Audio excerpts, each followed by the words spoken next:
नमस्कार, आवाज समाचार में आप सभी का स्वागत है। मैं हूं सीमा। खबरों की शुरुआत करते हैं। सबसे पहले नजर डाल लेते हैं हेडलाइंस पर। महाराष्ट्र में नगर परिषद और नगर पंचायत चुनाव का ऐलान 2 दिसंबर को वोटिंग और 3 को रिजल्ट। महाराष्ट्र कैबिनेट का बड़ा फैसला, मछुआरों को अब मिलेगा किसान का दर्जा। कराड़ में बड़ा सियासी धमाका, कई सरपंच, उप पंच और कांग्रेस पदाधिकारियों सहित सैकड़ों कार्यकर्ता बीजेपी में शामिल। असंवैधानिक और लोकतंत्र के लिए खतरा, तमिलनाडु में एसआईआर के खिलाफ सुप्रीम कोर्ट तक डीएमके। वर्ल्ड कप जीतने वाली भारतीय क्रिकेट टीम का महाराष्ट्र सरकार ने किया अभिनंदन, 3 खिलाड़ी होंगे पुरस्कृत। और अब खबरें विस्तार से। स्थानीय निकाय चुनावों की घोषणा चुनाव आयोग ने मंगलवार को प्रेस कॉन्फ्रेंस में स्थानीय निकाय चुनाव की घोषणा कर दी है। इस बार चुनाव 246 नगर पालिका परिषदों और 42 नगर पंचायतों के लिए होंगे। इन चुनावों के जरिए कुल 6,859 सदस्य और 288 अध्यक्ष चुने जाएंगे। 246 नगर पालिका परिषदों में 10 नई परिषदें शामिल हैं, जबकि 42 नगर पंचायतों में 15 नई पंचायतें शामिल हैं और 105 पंचायतों का कार्यकाल अभी समाप्त नहीं हुआ है। चुनाव 2 दिसंबर को होंगे और परिणाम 3 दिसंबर को घोषित किए जाएंगे। नामांकन दाखिल करने की अंतिम तिथि 17 नवंबर है और नामांकन वापस लेने की अंतिम तिथि 21 नवंबर है। उम्मीदवारों की अंतिम सूची 25 नवंबर को प्रकाशित की जाएगी। महाराष्ट्र सहित मुंबई में बीएमसी सहित अन्य स्थानीय निकाय चुनाव से पहले मतदाता सूची को लेकर सियासत जारी है। महाविकास आघाड़ी और मनसे ने सत्य का मोर्चा निकाला और निशाने पर सीधे चुनाव आयोग। आरोप ये कि मतदाता सूचियों में भारी धांधली है। एक ही वोटर का नाम कई जगह और एक ही पते पर दर्जनों मतदाता। विपक्ष का बोलना है कि आपत्तियां उठाएं, शिकायतें भेजी, लेकिन कार्रवाई नहीं हुई। उद्धव ठाकरे का कहना है कि अब अदालत में जाएंगे। वहीं राज ठाकरे ने कहा है कि सुधार हुए बिना चुनाव ही मत कराओ। वर्ष भर भी चुनाव ना हो तो फर्क नहीं पड़ेगा, लेकिन इस सियासी जंग में सत्ता पक्ष भी पीछे नहीं। बीजेपी नेता और मंत्री नीतीश राणे ने पलटवार किया और कहा कि विपक्ष चुनाव हारने वाला है, इसलिए पहले से ही बहाने बना रहा है। वहीं विपक्ष पर तंज कसते हुए जवाब मांगा कि हिजाब पहनकर कई बार वोटिंग होती है, उस पर कोई बात नहीं होती। महाराष्ट्र में स्थानीय निकाय चुनाव से पहले विपक्ष को बड़ा झटका लगा है। कराड़ में आज बड़ा राजनीतिक धमाका हुआ है। एक साथ इतने सरपंच, उपसरपंच, ग्राम पंचायत सदस्य और स्थानीय संस्थाओं से जुड़े दर्जनों नेता भारतीय जनता पार्टी में शामिल हो गए हैं। कराड़ उत्तर और कराड़ दक्षिण दोनों विधानसभा क्षेत्रों में ये प्रवेश बीजेपी की ताकत को अचानक कई गुना बढ़ाने वाला है माना जा रहा है। सैदापुर में सरपंच फतेह सिंह धनाजी जाधव, उप सरपंच अनिल जाधव, कराड़ उत्तर के विलास माने, सरपंच देवदत्त माने और पूर्व सरपंच कृष्णा बर्गे सहित कई नेताओं ने मंगलवार को बीजेपी का दामन थाम लिया। इनके साथ ही अनेक ग्राम पंचायत सदस्य, कई सहकारी समितियों के अध्यक्ष और पूर्व अध्यक्ष और सैकड़ों कार्यकर्ता भी पार्टी में शामिल हुए। बीजेपी प्रदेश कार्यालय में आयोजित कार्यक्रम में प्रदेशाध्यक्ष रविंद्र चौहान ने कहा उनका स्वागत हुआ है। प्रदेश अध्यक्ष चौहान ने कहा, प्रधानमंत्री मोदी और मुख्यमंत्री फडणवीस के विकास की राजनीति और राष्ट्रवादी सोच से प्रभावित होकर लोग बीजेपी से जुड़ रहे हैं और जिस भरोसे से ये आए हैं उसे टूटने नहीं दिया जाएगा।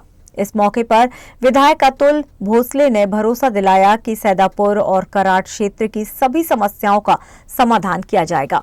वहीं विधायक मनोज घोरपड़े ने दावा किया है कि इस बड़े प्रवेश से आने वाले स्थानीय स्वराज चुनाव में बीजेपी को भारी बहुमत मिलेगा और आने वाले दिनों में और भी बड़े नाम पार्टी में शामिल होंगे।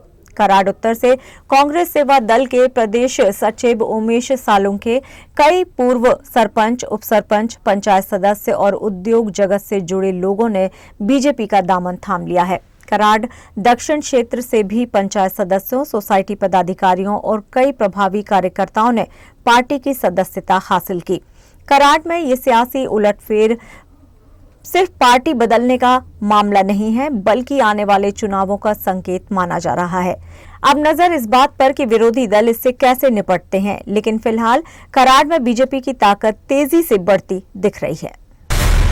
महाराष्ट्र कैबिनेट की बैठक में आज एक बड़ा फैसला सुनाया गया। राज्य के मछुआरों को अब आधिकारिक तौर पर किसानों का दर्जा मिल गया है। सरकार ने इस संबंध में जीआर जारी किया है। इसके बाद मछुआरों को वही सुविधाएं मिलेंगी जो किसान को मिलती हैं। किसान क्रेडिट कार्ड के तहत मछुआरे अब 2 लाख रुपए तक का कर्ज 4% ब्याज पर ले सकेंगे। राज्य में लगभग 15 लाख मछुआरे हैं जिन्हें इस फैसले का सीधा लाभ मिलेगा। इस फैसले पर बंदरगाह विकास मंत्री नीतीश राणे ने कहा है कि सरकार ने मछुआरों की सबसे बड़ी मांग पूरी की है। झालेल्या मंत्रिमंडळ बैठकीमध्ये आपल्या राज्यात जो एक ऐतिहासिक निर्णय आपण मच्छीमारांसाठी जो घेतला होता तो म्हणजे मच्छीमारीला कृषीचा दर्जा देणं आणि तो दर्जा दिल्यानंतर ज्या ज्या सवलती जे फायदे आपण शेतकऱ्यांना देतो ते सगळे फायदे आपण मच्छीमारांना देण्याच्या दृष्टिकोनातून आपण पावलं उचललेली होती। आजच्या मंत्रिमंडळ बैठकीमध्ये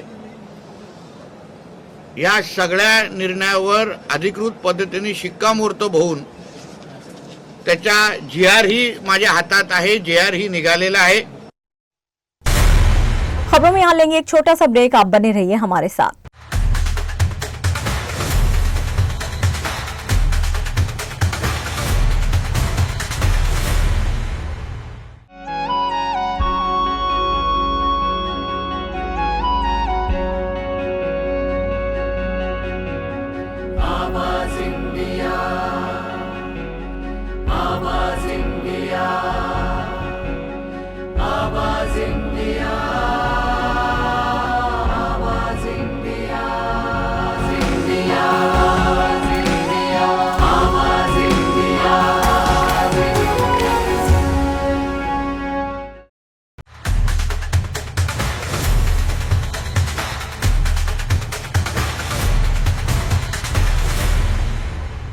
ब्रेक के बाद एक बार फिर से आप सभी का स्वागत है। बढ़ते हैं अपनी अगली खबर की ओर।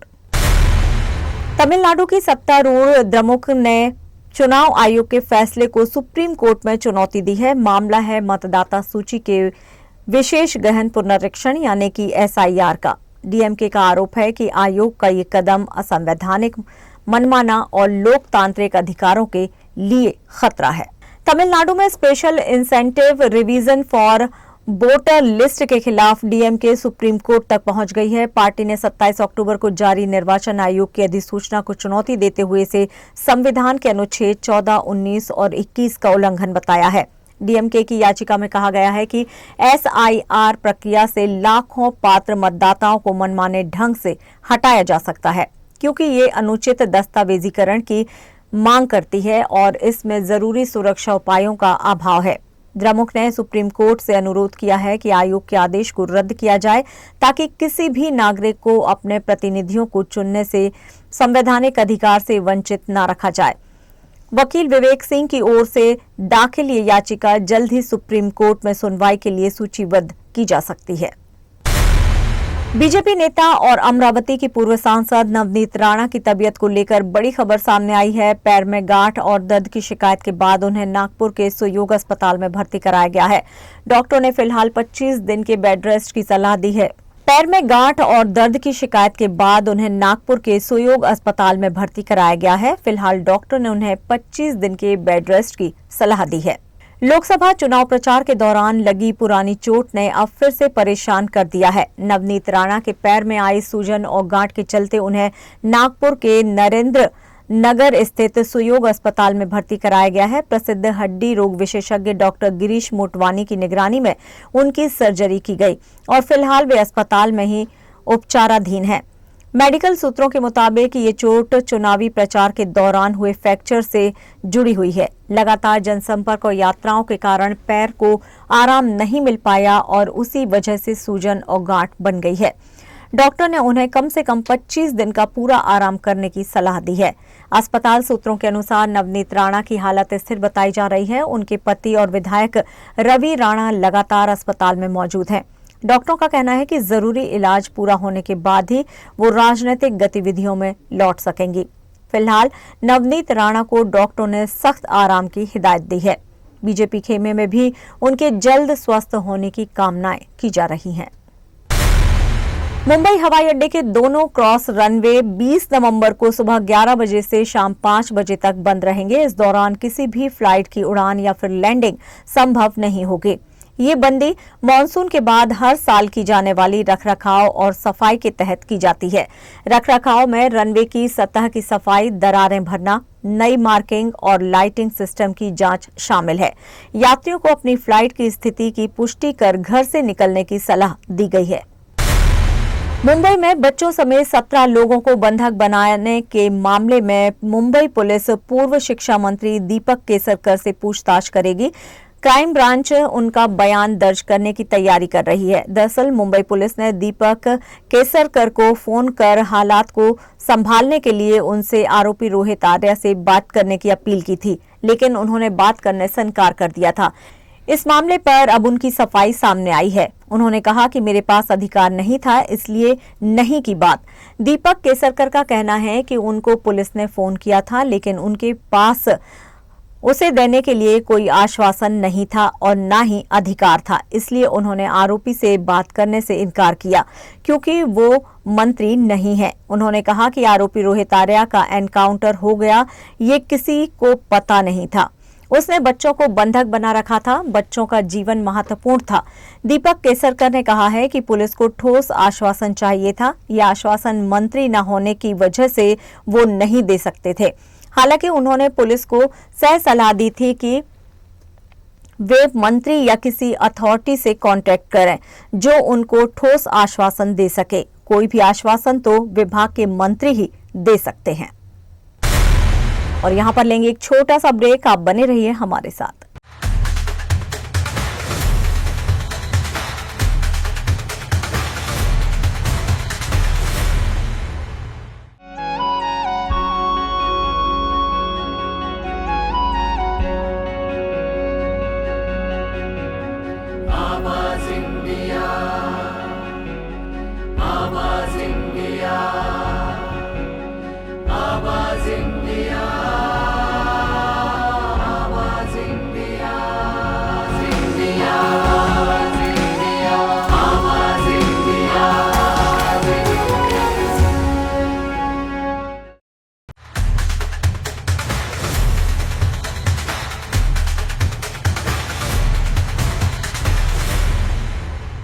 ब्रेक के बाद एक बार फिर से आप सभी का स्वागत है। बढ़ते हैं अपनी अगली खबर की ओर।